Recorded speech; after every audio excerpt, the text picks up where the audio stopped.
होता है कि उसके बाद से ही राजधानी लखनऊ में तमाम संगठन पहुंच जाते हैं। कारण ये है कि 11 तारीख को उत्तर प्रदेश में बजट पेश होना है और सबका यही प्रयास है कि इस बार जब बजट पेश हो तो उनके लिए कुछ किया जाए। 2027 का चुनाव भी है, सरकार भी फिलहाल पीछे हटने वाली नहीं है, लेकिन जहाँ सरकार लगातार नारी वंदन, नारी सशक्तिकरण की बात करती है, वहीं उत्तर प्रदेश की आशा बहुएं दर बदर भटक रही है। कारण ये है कि मानदेय समय से नहीं मिल पा रहा है, प्रोत्साहन राशि का कुछ अता पता नहीं है, मोबाइल फोन दिए गए हैं उसमें भी कुछ खास देखने को नहीं मिलता है। फिलहाल धरातल पर ये उतरी हुई आशा बहुओं ने लगभग 55 दिनों तक धरना प्रदर्शन किया। उसके बाद ये जो प्रदर्शन था इसको रुकवाया जाता है, एक कमेटी का गठन किया जाता है। आज राजधानी लखनऊ में क्या कुछ हुआ है, क्या कुछ संगठन की बातचीत हुई, इस विषय पर बातचीत करेंगे विजय विद्रोही जी से।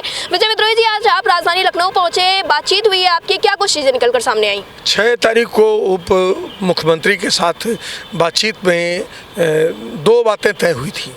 एक बात तो ये तय हुई थी कि हमारी जो प्रोत्साहन राशि है या जिसको आप हमारा आधारभूत भुगतान कह सकते हैं, उस आधारभूत भुगतान की सीमा को बढ़ा करके राज्य के हिस्से से 10,000 तक पहुंचाने और अन्य जो हमारी मांगे हैं उन मांगों को मानने के सवाल पर एक लगभग सहमति बनी थी। और इस सवाल पर यह था कि उन्होंने कहा कि इस पर हम आप बात करेंगे 10,000 वाले सवाल पर, कि इसको 10,000 हमारी भी कोशिश है कि ये 10,000 हो, लेकिन इस पर हम बात करेंगे। एक कमेटी बनी और उस कमेटी के साथ आज हम लोगों की पहली बैठक थी। उस कमेटी को हेड कर रहे हैं अपर स्वास्थ्य सचिव उत्तर प्रदेश।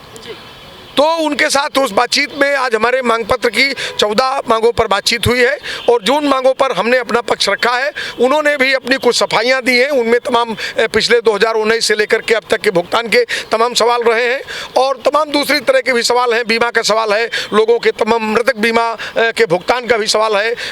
तमाम हमारी जो आशा वर्कर्स या संगिनी बहनें हमारी रिटायर हो रही हैं, उनको ग्रेजुटी के नाम पर कुछ भी नहीं मिलता है, 20,000 रुपये कहा जाता है लेकिन दिया नहीं जाता है। हमारा एक कहना ये भी था, आज की वार्ता में हमने एक सवाल ये भी उठाया कि अगर अपॉइंटमेंट नहीं है तो रिटायरमेंट नहीं है। तो अगर रिटायरमेंट नहीं है तो आप कैसे किसी को कहेंगे कि 65 साल में जाइए, 40 साल में जाइए, 70 साल में जाइए। लेकिन अगर रिटायरमेंट है तो या तो सर्विस कंडीशंस लागू करिए और या ग्रेजुटी दीजिए।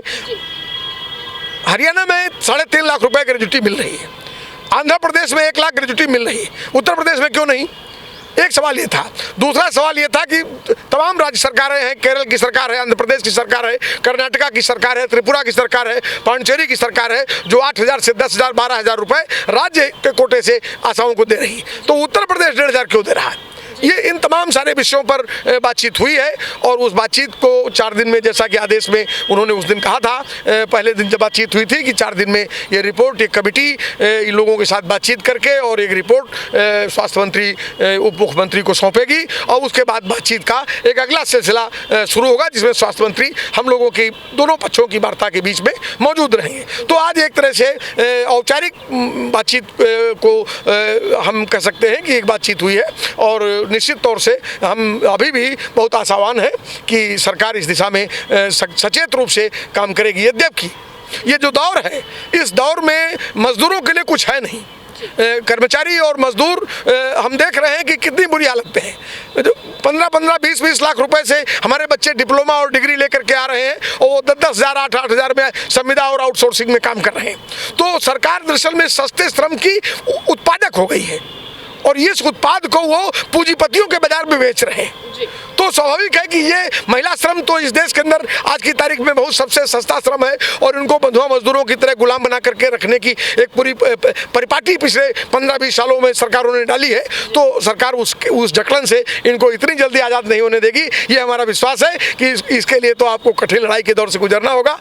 फिलहाल हर लड़ाई के बाद एक वार्ता का दौर शुरू होता है और तो हम आशावान हैं, बातचीत शुरू हुई है, सरकार निश्चित तौर से अपना वादा निभाएगी ये मानते हुए हम लोग जो है इस वार्ता में लगे हुए हैं। हमारे तमाम साथी आए हुए हैं, महाराजगंज से हमारे साथी हैं, बरेली से हमारे साथी हैं, हमारी कानपुर से हमारी बहनें आई हुई हैं, हमारे नेता आए हुए हैं और तमाम हमारे सहयोगी आंदोलन के साथी भी हैं इसमें।